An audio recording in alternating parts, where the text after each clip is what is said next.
7-8 দিন আগে ময়লার বাগারের মতো এই ঘরে মরে পচে গেছেন এমন এক বৃদ্ধা, যার এক ছেলে বুয়েট শিক্ষক, আরেক ছেলে যুগ্ম সচিব, অন্য ছেলে কানাডা প্রবাসী।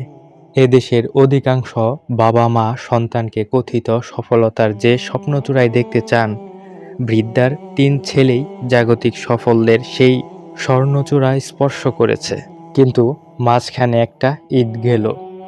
মা বেঁচে আছে নাকি মরে গেছে, কেরিয়ারের পিছনে ছুটতে থাকা সন্তানদের খোঁজ নেওয়ার হয়তো সময়টুকুও ঘটেনি। একাকী ঘরের মধ্যে মরে শরীরের মাংস খসে খসে পড়েছে বৃদ্ধার।